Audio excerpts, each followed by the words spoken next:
സഭാപ്രസംഗി അധ്യായം 8. ജ്ഞാനിക്ക് തുല്യനായിട്ട് ആരുള്ളൂ? കാര്യത്തിന്റെ പൊരുൾ അറിയുന്നവൻ ആർ?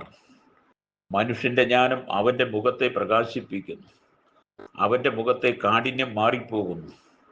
ദൈവസന്നിധി ചെയ്ത സത്യം ഓർത്തിട്ട് രാജാവിന്റെ കൽപ്പന പ്രമാണിച്ചു കൊള്ളണം എന്ന് ഞാൻ പ്രബോധിപ്പിക്കുന്നു. നീ അവന്റെ സന്നിധി വിട്ടുപോകുവാൻ ബന്ധപ്പെടരുത്, ഒരു ദുഷ്കാര്യത്തിനും ഇടപെടരുത്. അവൻ തനിക്ക് ഇഷ്ടമുള്ളതൊക്കെയും ചെയ്യുമല്ലോ. രാജകൽപ്പന ബലമുള്ളത്. നീ എന്തു ചെയ്യുന്നു എന്ന് അവനോട് ആർ ചോദിക്കും? കൽപ്പന പ്രമാണിക്കുന്നവന് ഒരു ദോഷവും സംഭവിക്കുകയില്ല. ജ്ഞാനിയുടെ ഹൃദയം കാലത്തെയും ന്യായത്തെയും വിവേചിക്കുന്നു. സകല കാര്യത്തിനും കാലവും ന്യായവും ഉണ്ടല്ലോ. മനുഷ്യന്റെ അരിഷ്ടത അവന് ഭാരമായിരിക്കുന്നു. സംഭവിപ്പാനിരിക്കുന്നത് അവൻ അറിയുന്നില്ലല്ലോ. അത് എങ്ങനെ സംഭവിക്കും എന്ന് അവനോട് ആർ അറിയിക്കും? ആത്മാവിനെ തടുപ്പാൻ ആത്മാവിന്മേൽ അധികാരമുള്ള ഒരു മനുഷ്യനുമില്ല, മരണദിവസത്തിന്മേൽ അധികാരമുള്ളവനുമില്ല. യുദ്ധത്തിൽ സേവാ വിമോചനവുമില്ല. ദുഷ്ടത ദുഷ്ടന്മാരെ വിടുവിക്കുകയുമില്ല. ഇതൊക്കെയും ഞാൻ കണ്ടു.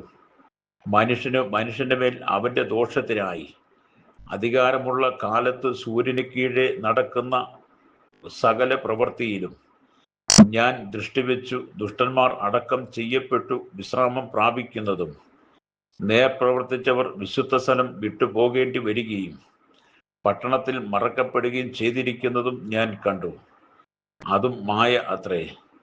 ദുഷ്പ്രവർത്തിക്കുള്ള ശിക്ഷാവിധി തൽക്ഷണം നടക്കായിക കൊണ്ട് മനുഷ്യർ ദോഷം ചെയ്യുവാൻ ധൈര്യപ്പെടുന്നു.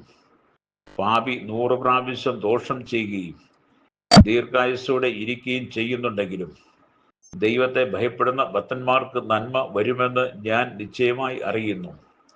എന്നാൽ ദുഷ്ടന് നന്മ വരികയില്ല. അവൻ ദൈവത്തെ ഭയപ്പെടായികയാൽ നിഴൽ പോലെ അവന്റെ ആയുസ് ദീർഘമാകുകയില്ല. ഭൂമിയിൽ നടക്കുന്ന ഒരു മായ ഉണ്ട്. നീതിമാന്മാർക്ക് ദുഷ്ടന്മാരുടെ പ്രവൃത്തിക്ക് യോഗ്യമായതും ഭവിക്കുന്നു, ദുഷ്ടന്മാർക്ക് നീതിമാന്മാരുടെ പ്രവൃത്തിക്ക് യോഗ്യമായതും ഭവിക്കുന്നു. അതും മായ അത്രേ എന്ന് ഞാൻ പറഞ്ഞു. ആകയാൽ ഞാൻ സന്തോഷത്തെ പ്രശംസിച്ചു. തിന്നു കുടിച്ച് സന്തോഷിക്കുന്നതല്ലാതെ മനുഷ്യന് സൂര്യന്റെ കീഴിൽ മറ്റൊരു നന്മയുമില്ലല്ലോ.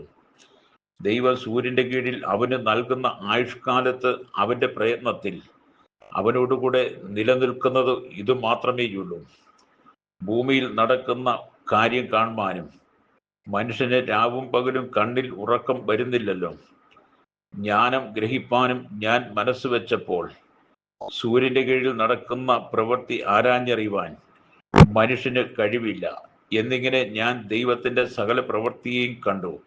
മനുഷ്യൻ എത്ര പ്രയാസപ്പെട്ട് അന്വേഷിച്ചാലും അതിനെ ഗ്രഹിക്കുകയില്ല. ഒരു ജ്ഞാനി തന്നെയും അതിനെ ഗ്രഹിപ്പാൻ നിരൂപിച്ചാൽ അവന് സാധിക്കുകയുമില്ല.